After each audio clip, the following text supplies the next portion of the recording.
This is Kingston Live. And if you're familiar with this podcast, you've heard us talk with musicians and artists spanning a range of styles and genres. Kingston has a rich musical landscape, featuring artists writing and performing folk, country, jazz, funk, pop, and of course plenty of rock. But one genre that's flown under the radar in town for a while now is hip-hop. It's alive and well in the city, but historically it hasn't gotten the attention it deserves, driving many rising local acts to seek opportunities in larger markets like Toronto or Montreal. Today's guest plans on changing that. You was just winning last week, now you basic. Seems y'all need to learn how to pace it. Time flies and I'm trying to catch it. All my dogs out here ready for action. Bitch, we doing shit, you talking about practice. We get money like it's on automatic. For nearly a decade, Keaton has been representing Kingston.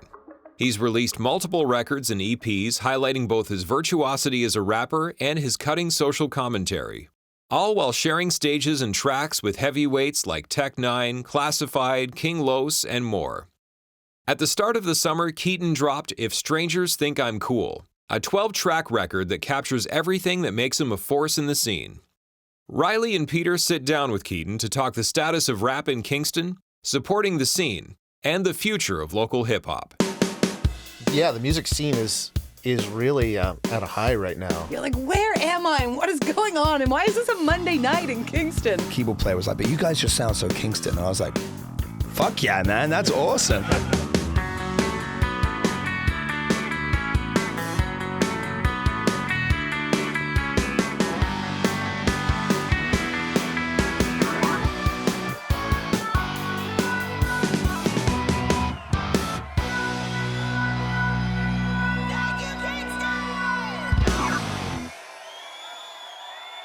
I feel like I usually leave it to you to start with things.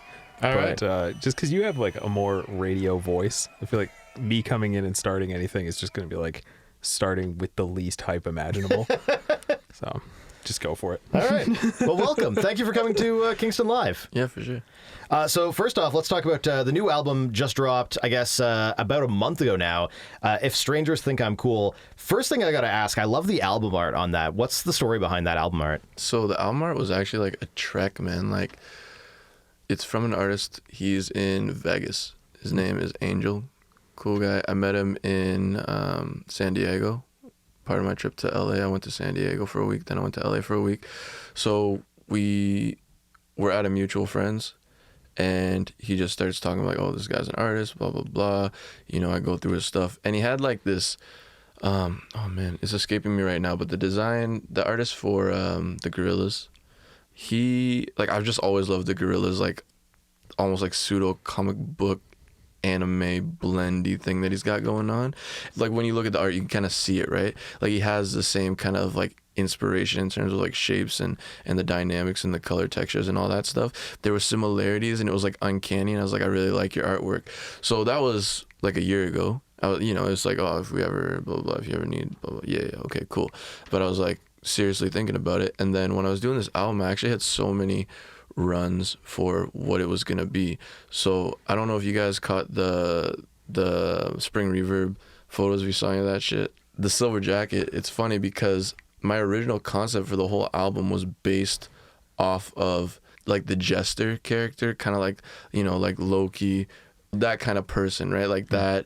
Murdoch from the Gorillaz was another one that I thought of, but specifically I was really focused on Bender from Futurama. Nice. You know, I grew up watching him as a kid, and I think, you know, just like the archetypal badass, you know, where you don't overdo it. You're not like a bad guy, but like you're always riding that edge, you know, where you're just like, he had like the most edge, right? Yeah. And I don't know, for some reason I was just like, that's what I see when all these songs come together, and it's like, what am I expressing those parts of myself? I'm like, I see this kind of like Jester, over exaggerated almost, and like just like larger than life person. Because all my music, I write it sincerely, but with this album I really wanted to accentuate like, not necessarily like the vices, but just like the things that like I feel like a lot of rappers where the not necessarily dumb, but maybe like the the immoral stuff they've done. They like wear it on their sleeve. And I don't really do that in my music. Like if you listen to like my older stuff or anything like that,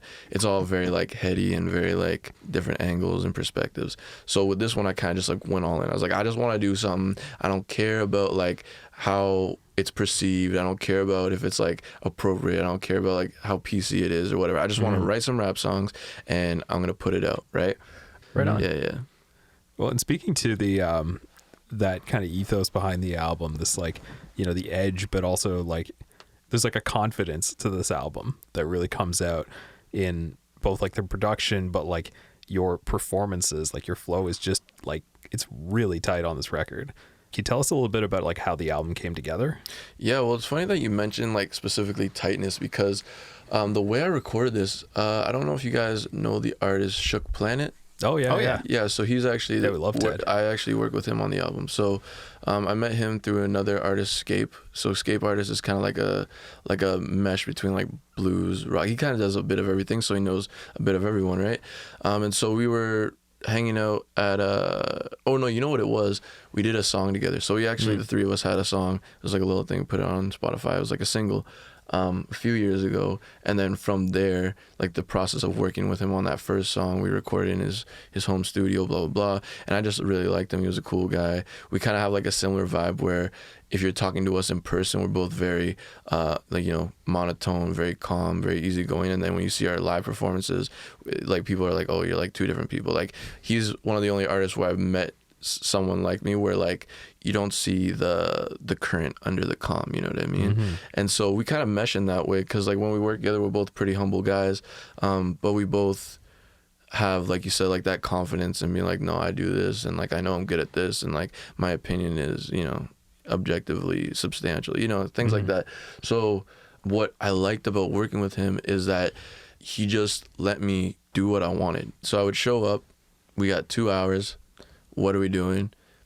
You know, other places you go, it's like, oh, like we got a schedule, we got blah, blah. Like, oh, how much time we played. Like old albums, you know, I used to be like a one-take Drake type dude. I used to have a reputation for that because I would go in and I would rap the whole thing. And I thought that was really cool and everybody thought that was really fucking cool.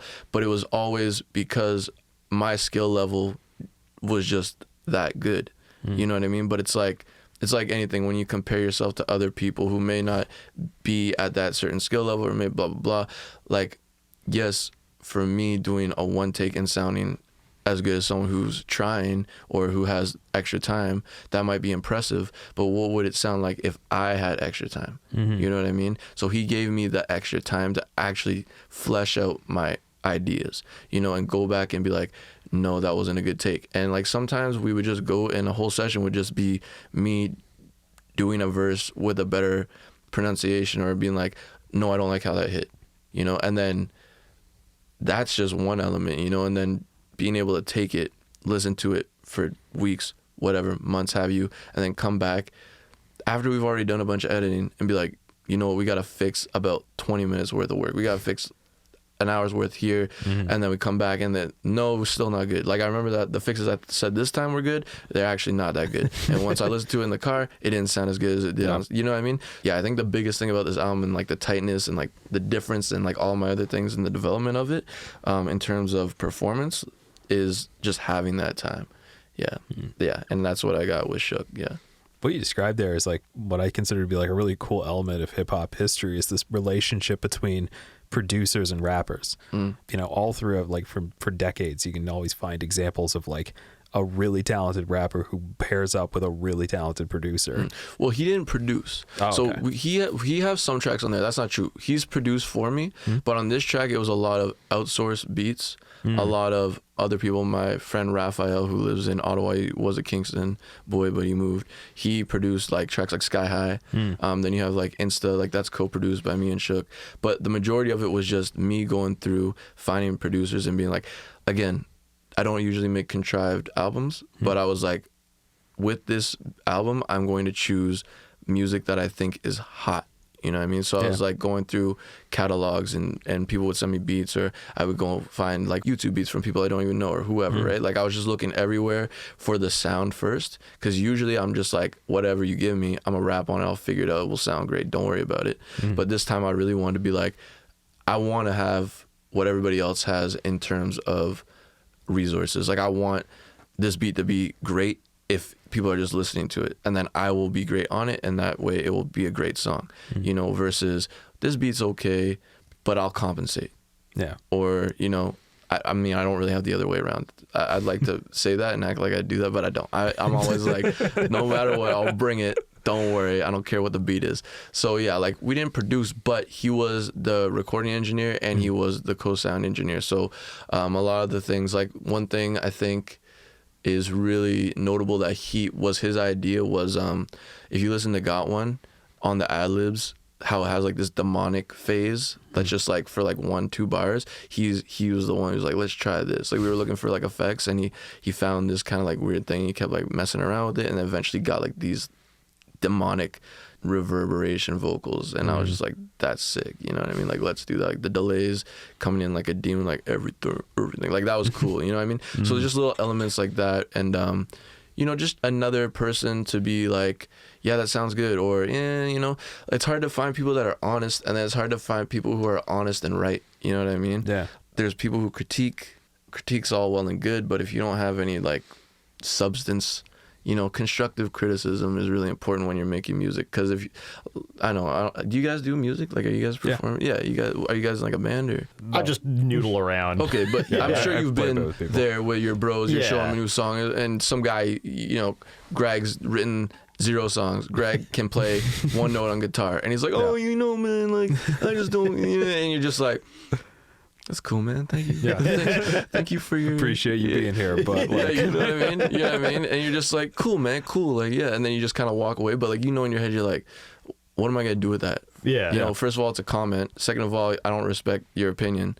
So it's like, you didn't give me anything. You didn't even give me a reason. You know what I mean? So it's like, if he's like, I don't like the way this sounds, or, you know, like, I think we could try this again, I would just take his word, because I'm like, yeah, I hear it too. You know what I mean? Like, it's not like it's random and lost. I mean, I would more be like, I'm second guessing myself, and he'd be like, yeah, man, like, do that again. Like, yeah, it's not done. And I'm like, you're right, it's not done. You know what I mean? So I think finding someone like that is super important.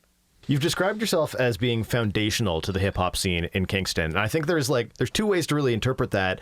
And one is obviously that it's super cool to be such a touchstone of that scene. And also on the other side, is that intimidating at all to be kind of the most prominent artist of that genre in this city? Does that weigh heavy in any way, shape, or form? No, because it's been a long time coming. It doesn't really weigh heavy because, like, this is something I've been doing for a long time. The recognition that's coming doesn't really come with anything different in terms of necessity for, like, performance or, like, being better. Like, Kingston is just such a weird, unique thing we're doing right now. Because, like, to answer the question, no, there is no pressure. But it's because there's been such a long history of hip-hop in Kingston that's been so quiet and so overlooked, I feel, by a lot of people, especially mainstream Kingston, you know what I mean? Yeah. It's just now starting to come into mainstream. I think that has a lot to do with, like, the overall global picture of hip-hop. But regardless, in my community, I've always been seen as, like, a really large act. So that kind of understanding of myself, of how other people see me, people have always taken me seriously. It's just how many people are taking you seriously, right? So, no, like, we've been doing big shows. They've been bringing down, like, large rappers. Like, I opened for Tech 9, like, before the COVID, you know what I mean? Like, so, like, that headiness of it, of like, whoa, like, I'm doing rap stuff in Kingston, that's cool. No, like, the pressure was, like, when I was 18 in my first bar show at Mansion, like, you know what I mean? Like, all that kind of, like, performance pressure, but the overall concept of being, like, a rapper from Kingston that people are paying attention to, like, it's just, it doesn't really cross my mind, no. You kind of touched on my next question in there, because you talked about playing, like, shows at the Mansion and how hip-hop in Kingston has seemed kind of underground for so long. And I'm curious, when I think of different genres in the city and different venues, there's almost like a tie to some of the venues to genres. And I have a hard time placing what feels like where you go to see hip-hop from somebody who's, like, involved in the scene. Do you find that too? Is that something that Kingston struggled with until recently, is having, like, a specific home, I guess you could say, for hip-hop artists to perform at? Where are you finding space for performances lately? The only venue in town that has been unapologetically pro hip hop is Overtime Sports Bar. Yeah, and Rob, the owner, and the late sound engineer Doug, and all the other staff there. They were from the beginning. Like the guys that were doing music before me, like doing rap before me, that's where they were when I started. Still, like Afro Man, we did that show there. They had my first EP in their trophy case, like with all the hockey stuff that had no business being there, just like out of respect for a time, you know what I mean? That's awesome. And it's just like, yeah, like they really, really, really cared, and they made it really easy and accessible. And there's a limit, but for the most part, all the blunders business-wise, all like the shows that people don't show up to for like, you know, because Kingston just isn't not a rap demographic, right? It wasn't dollars and cents with them. It was very much just like, we'll try again. Like it wasn't always perfect on both ends, but it was always like, we'll come back to it, like whatever, like you're always welcome here, like let's see what happens, excited to have you kind of thing. Aside from them though, man, not really. Like it really has been a struggle to, for one, be accepted. I think just to be accepted with the stigma of coming from a small city as rap, like again, I think world globe picture, like those things are becoming easier to wrap our heads around. Like people come out of nowhere, like, you know, some guy out of like some city will drop a song on and it'll go viral, and we don't know where he's from for like years before it matters, you know what I mean? Yeah. So it's like the idea that your locality or like you're trapped by your geography, I think that's going to become antiquated soon. So it's like, it's getting easier, but it's definitely been a struggle, and it still is a struggle in a lot of ways. For all the recognition I have and the kind of sway I have as a rapper in Kingston and like what I've done, it's still extremely difficult. Like I said, in contrast to like people like Overtime, a lot of bars, it is about the bottom line, and that's fair. It's a business, like whatever. I can't really fault you for that.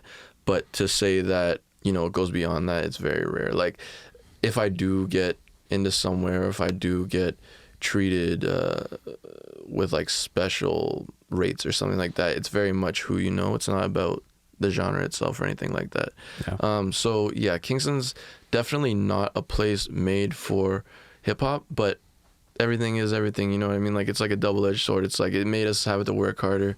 Like there's people who like are allowed to do rap shows in their city, not allowed, but like encouraged. You know, I would say that the city infrastructure does not encourage hip hop 100%. I would stand on that.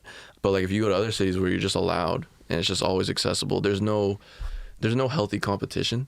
You know, I feel like that's a really big element for any kind of like small local situation is, when does it stop being a hobby? When do we stop all being friends and be like, oh, you're great, man? Like, you know, when do you stop letting Greg, you know, give you advice? You know what I mean? Yeah. And I feel like that's kind of what the hostility of the overall culture in Kingston has given hip hop here. You know, it's kind of steel sharpening steel stuff. It's like, it's not necessarily people who have the authority to judge if you're good at rap, but they will only be aroused by like something spectacular, like something undeniable, where you just get on stage and you're like, I don't like it, but like I can't say it's not good. You know what I mean? Like, so you have to get like in a city where that's not what they want to hear.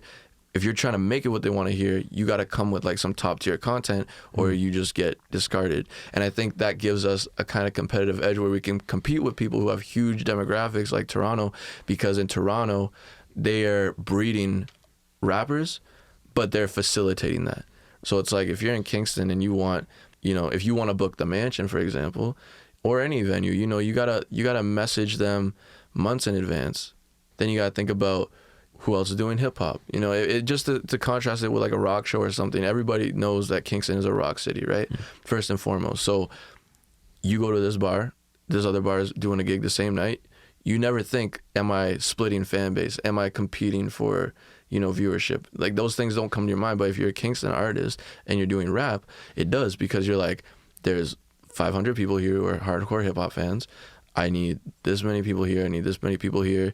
Did I just do a show, like, for example, with Afro Man, like a big headliner? Are you going to want to come and see another hip-hop show after a huge headliner? And are you going to want to come see the guys who open for Afro Man, because there's not a lot of huge quality content artists, right? And then do you even know where to find those guys if for some reason they were doing an alternative show? You know what I mean? So there's just so many layers of, like, barriers.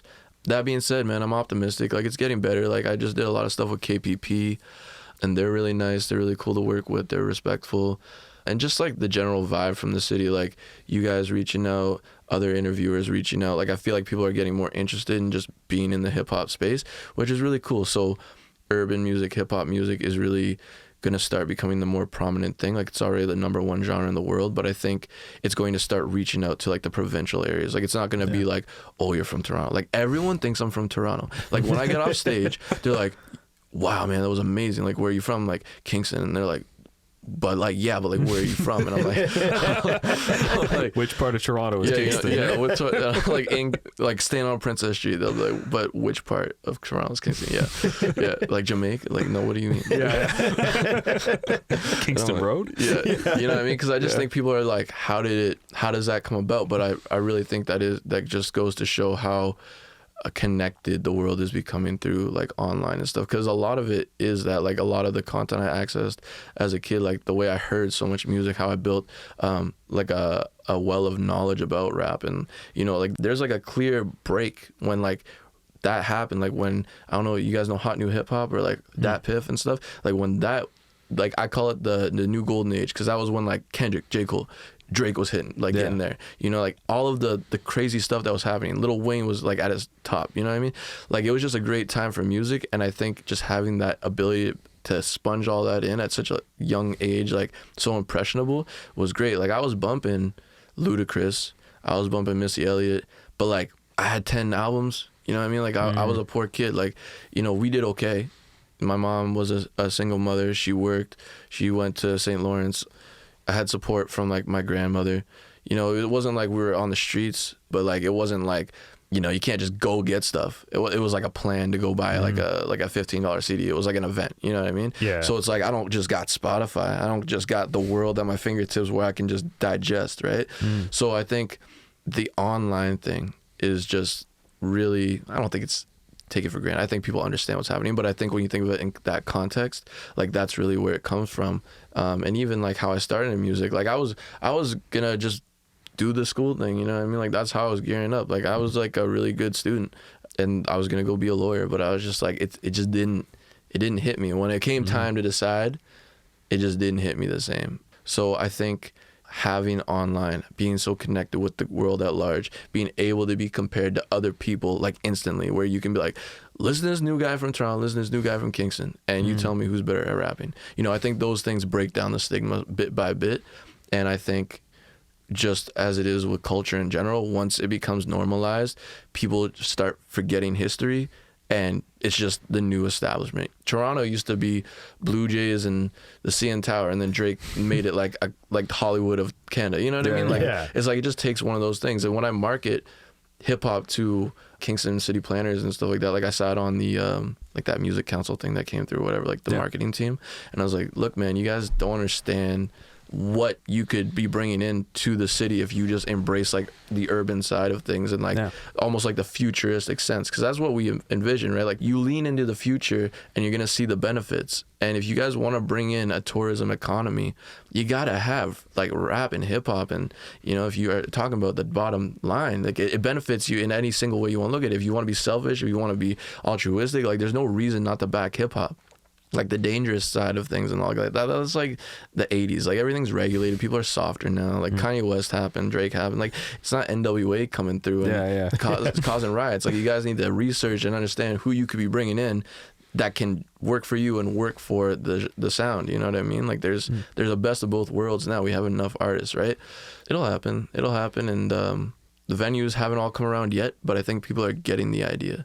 If you are a venue owner and you are not investing in like a hip hop venue, you're dumb. You're dumb right now. This is your chance. I'm literally giving it away right now. I don't even know why I said it. I should have just kept it to myself. But like straight up, edit that out. Yeah, straight up. If you start a hip hop venue in Kingston, just feel the dreams that thing and just wait. You know what I mean? Like it'll work. You know. Big shot.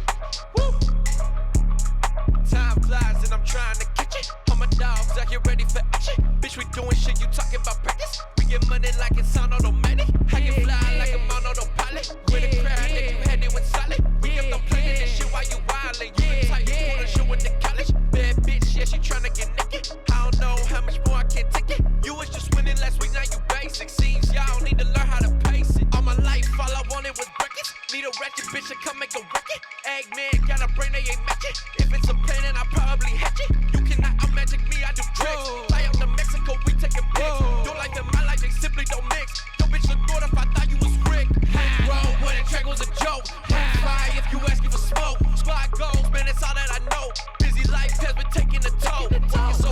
turned to a habit. You making every day look like the Sabbath. Chasing your goals, but I ain't seen you grab it. Taking your shot on that rascally rabbit. Boom, boom. I hanging out of the socket. Boom, boom. Plug with the cash in your pocket. Some no lashes, some money I'm clocking. Need a montage of the discipline locked in. Turning and tossing. Ran out of options. Ain't not a problem. Look how I solve them. Time flies and I'm trying to catch it. All my dogs out here ready for action. Bitch, we doing shit you talking about practice. We get money like it's on automatic. I can fly like I'm on autopilot. With a crowd that you headed with solid. We kept on playing this shit while you wildin'. You the type you wanna show at the college. Bad bitch, yeah, she tryna get naked. I don't know how much more I can take it. You was just winning last week, now you basic. Seems y'all need to learn how to pace it. Time flies and I'm trying to catch it. All my dogs out here ready for action. Bitch, we doing shit you talking about practice. We get money like it's on automatic. Really want a prince like king, I'm a prince with the ring. They can't kiss what I bring. They don't wanna wear my shoes, can't tie loose strings. And looking back, yeah, did say don't win my mood swings. Look how they copy my sway, LOL.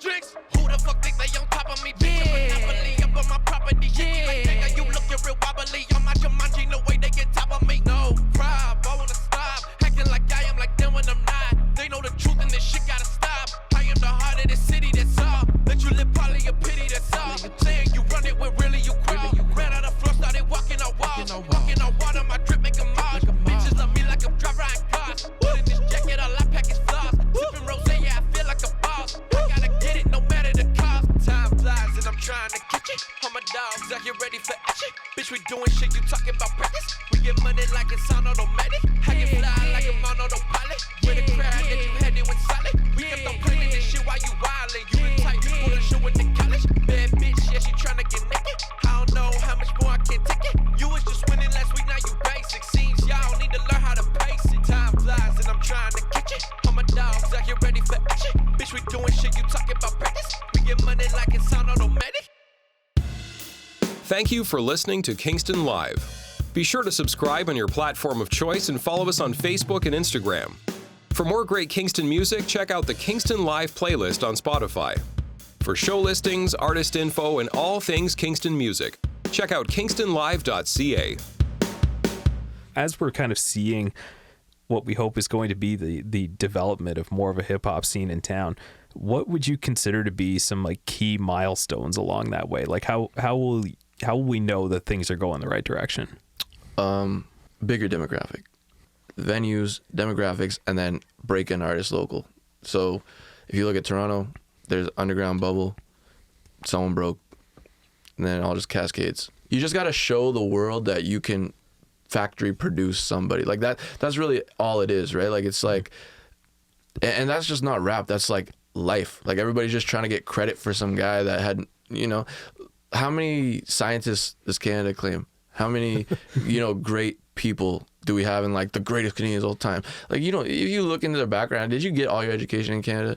Like, where did you come up with that idea? Did you learn that here? You know what I mean? But it's like, no, we want it. He's our guy. Like we want that point, like Point Canada. You know what I mean? Like you know what I mean? Like we're all like, oh, well, whoever cures cancer. Like it doesn't matter if he was in China when he did it. Like, you know what I mean? Like that guy was born in the U.S. He lived here for 2 years. Counts. Like, you know what I mean? You're welcome. You're welcome. You know what I mean? Here one time. Good enough. So it's like once Kingston gets somebody that is an actual full-blown celeb, you know, like there's levels of fame, like there's notoriety, there's like pseudo, you know what I mean? But once you get like a huge star from Kingston as a rapper, it's just not gonna be a question, because then it's like the old school argument. It's like, oh, you think you're gonna make? Yeah, because this guy, you know what I mean? It's like how does anybody do anything? Kids find role models, and you know, you live your whole life chasing the archetype that was set prior to you, you know what I mean? It's just life. That's just anthropology. That's just how things work, you know what I mean? So it's just like, if we make someone big in Kingston, from Kingston, and show the world that we can create a star from whatever we're doing around here for whatever reason, and that's it, you know? If you guys ever study any philosophy, right? Socrates says in the Republic that it is the shame of the city if you have to leave to do your craft, right?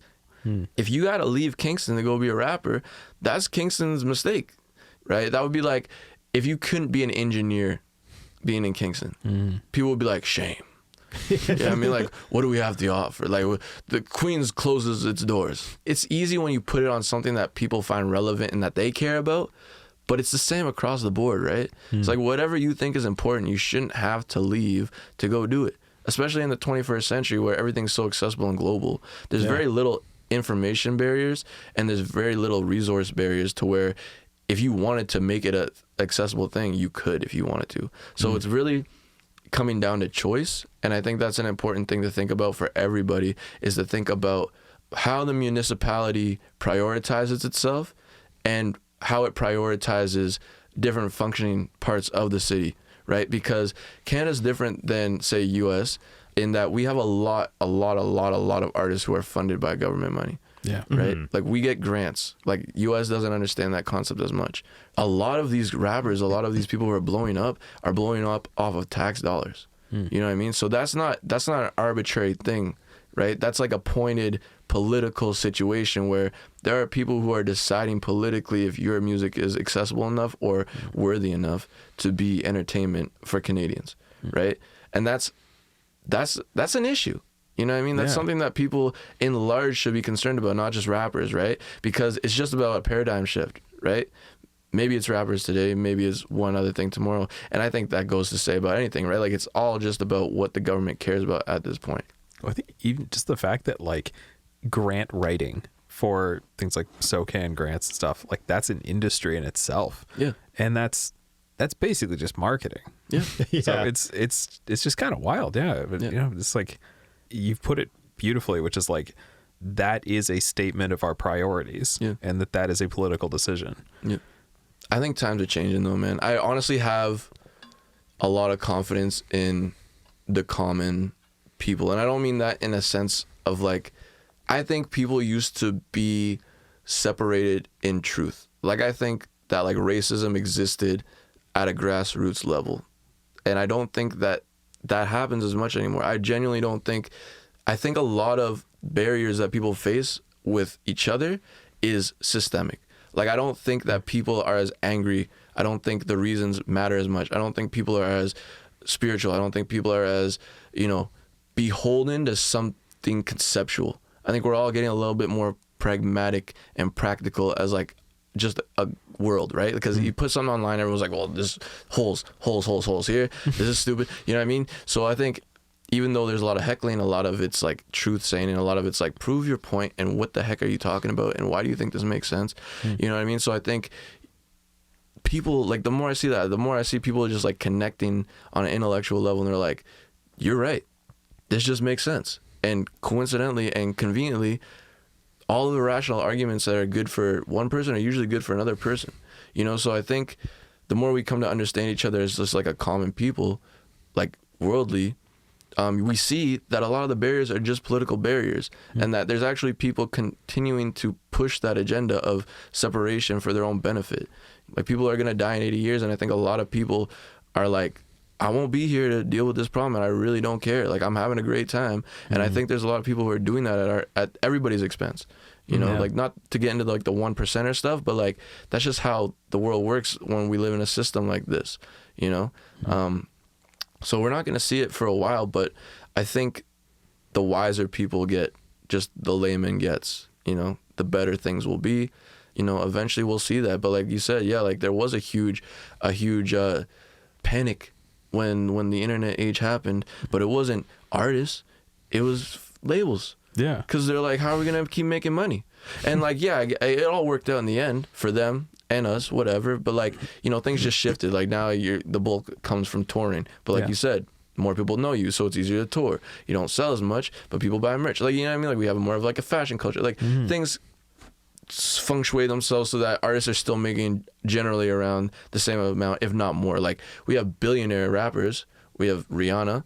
But like, did she get it through music? No. But was Tupac gonna get it through music? No. You know what I mean? You can still segue your musical career into something larger, and I think that should still count as like a trajectory. Like, as a rapper, 100%. I could be like, I will be a billionaire. How? From music? No, but music will be the reason I am a billionaire. The same way you will be rich because you're a doctor. You're just one streamlined occupation.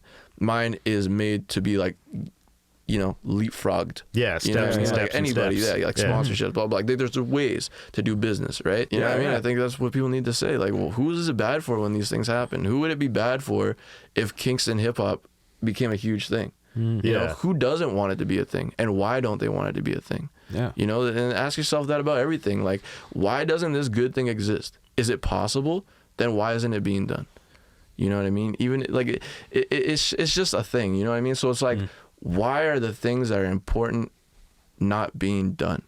And someone is deciding to do that. And don't ever believe that that's not a choice. You know what I mean? Everything is a choice when it comes to systemic things, because it's all man-made. It's not natural. It's not coincidental. Decisions have been made. And I think a lot of what has that stigma around hip hop is it doesn't just say okay, you know. And it's like, I listen to like every genre, don't get me wrong. The older I got, the more I got into hip hop. I don't know why. I feel like some people are like, a lot of people are like, I expanded by now. I was like everything. I was like, listen to the Beatles all the time. I remember crying out In My Life, you know what I mean? I love that song. Like, I was just everything. I listened to like so much music. But then when I got older, it just started just narrowing in, and I'll like jump, different experiences. But I think it's like important because rap just has a voice that is so different than other genres, and I think it comes down from the fact that it has such a more literal element to it. You know what I mean? It's like, if you do rock and other things, you can get away with so much ambiguity, so much metaphor, so much dreaminess. You know, there's not as many. Like, I was just talking with Brianna and Biba, and we were talking about Taylor Swift and like rappers who don't write their own lyrics, and I was like, yeah, but if you hold like a rapper, like a one song from a rapper, it's like, and you take like an album from like a rock band, like it's gonna cover most of like the first 4 tracks, just because the way it's written, it's spacey, it's like, you know what I mean, it's airy.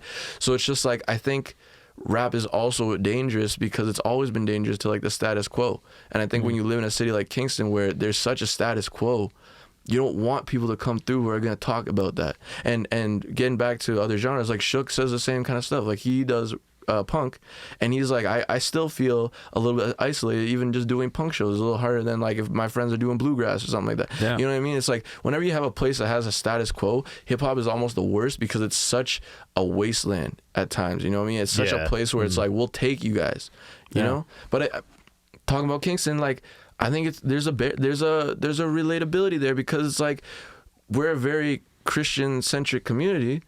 What did Jesus do? What was his main thing? Before the church got involved, what did Jesus do? He was like, it doesn't matter what you did, bro. I don't really care. I'm not doing your background check. I'm not asking, like, are you trying to be good now? Yeah. You know what I mean? And it's like, rap comes in and says, this is what's wrong with the world, and I'm trying to get it, man. Hip hop and other things like that, other mediums that speak to like the people today, that's what it is, man. It's like, the world is messed up. There's people who are literally responsible for how messed up it is. They don't care. We can't do anything about it, but we're gonna like strive and try to figure it out until the end. You know what I mean? Get Rich or Die Trying is not supposed to be a gangster inflection. It's edgy because he knew that's what would sell, but he's like, literally it means I will die broke, but I will die with like a plan of how I was gonna continue to try to get rich. Yeah. You know what I mean? It's like, I will not give up. That is like the ethos. It's like, rap is just, I will not give up. That's the blanket statement. It's like, I'm weird, but I'm gonna keep going. It's the human spirit, and I think all things, when they start out, have that. Like, I don't think it's a genre thing. I think hip hop lyricism allows it to be more forefront, but I think that's what happens, man. You have something that just talks about the truth of life, and then it gets muddied with like politics when it becomes big, like hip hop is now. Like, there's pop stars, it's that's the term to use for someone like Drake. He's not a rap star. He's a pop star for all intents and purposes. He does the numbers, he does all the things. What's the difference, right? So it's like, things get muddied, but I don't think it's ever lost that element of like, you can make a #1 hip hop song about stuff that is actually wrong. Kendrick Lamar, for example, right? And that's a powerful thing, That's Bob Marley. That's any real kind of protest song. NWA is like an amazing example to keep going back to, because they literally had people rioting. They literally had to be canceled. They literally had the cops being like, you can't perform because you're a public safety hazard or whatever it is, right? Yeah. hip hop's always maintained that. And I feel like other genres have kind of strayed more away from that. Other genres will attack the idealistic problem, but they don't talk so concretely. They won't be like, this guy sucks. This guy sucks. This is what's happening right here, right now. This is how I grew up. This is what I saw. At least not as frequently and as pointedly as hip hop, right? Like it's like a staple. You know, there might be guys who do that, but it's not a genre staple. Like one of the reasons I've always had offers to go. One of the reasons I stayed was that vendetta, you know, growing up in Kingston my whole life and just seeing how inopportune it was and seeing how against certain things people were. You know, I really wanted to create a space where that was just like the goal. You know, it wasn't even like, oh, I want to be a star. If I wanted to be like a star, I would have gone to Toronto when I was like 21 and people were telling me I should go to Toronto, you know? Yeah. Like, and people still do and I still can. And it's not, you know, that's not the point though. The point is the Socrates thing. The point is when I'm done, there will be a situation where you can be into rap or you can be however you are. As a person from Kingston, I just wanted options and I never had options, especially in that area. I think rap was the way to do that, specifically because being black, first of all, in Kingston, and just that I had a natural talent for it, and I genuinely loved like the genre, not just, oh, I like this music. Like I love the culture of hip hop, you know what I mean? Like I like the way people think in it. I like what they do outside of the music. Like I like it, you know what I mean? Like if there was a country and they're like, we're rappers, I'd be like, I'm gonna go there. You know what I mean? That's the only time I'd be like, okay, Kingston, I'm sorry, but like, I gotta go do my thing.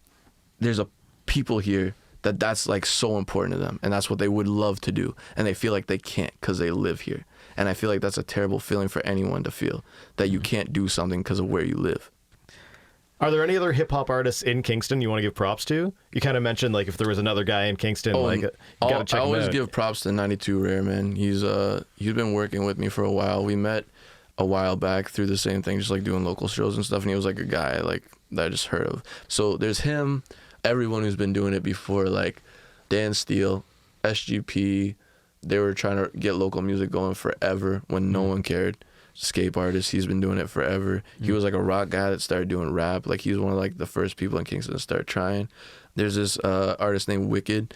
He's probably like his lyrical ability is like insane. It's like poetically, like on paper, it's like top tier, man. It's like crazy stuff. Like you guys should really look into Wicked if you want to, like, if you guys are looking for somebody to bring to the forefront that no one talks about and that is underrated, that guy. Shoot, man, I could go on forever, but I'm going to miss someone and then it's going to be a thing. So I'm not going to like list everybody, but like those are some great guys to check out for sure. Dirty Doc, he's cool. Yeah, there's enough people that if there was the resources, if someone put a large fund into breaking some artists out of here, like there's talent, you know what I mean? Yeah. Well, it's like you said, you know, it's a statement of priority. Yeah. It's like, what are you putting the time into? Yeah. Yeah. I hope it's hip hop, man. I'm happy to see it's here. Yeah. You know? Yeah. I think it'll keep going, man. I think it will for sure. Well, I think that covers everything I had. Yeah, it's funny. I had like a couple of questions, but yeah, you got right through them. Yeah, I have that problem. Everyone's like, well, we have more questions. That's a good problem, I feel like man. that's the You blew opposite of through a it. problem. Yeah, That was yeah. just dope, dude. No, for real though. I had a job interview, and the managers are sitting me down. They asked me the first question, and I just did one of those things. And they're like, well, we had other questions, but you kind of just as you keep going as he talks, right? So I'm just like, I don't know, guys. Yeah, sure. This has been Kingston Live. We encourage you to rate us on your listening platform of choice and subscribe where possible. For show listings, artist info, and all things Kingston music, check out kingstonlive.ca. Kingston Live was produced in Kingston by Soundwise. Hosted by Riley Jabour and Peter Sanfilippo. Voiceovers and technical production by John Sanfilippo. Executive producer Rob Howard. Kingston Live is a member of the Canadian Live Music Association. We'd love to hear from you. Email us at podcast@kingstonlive.ca.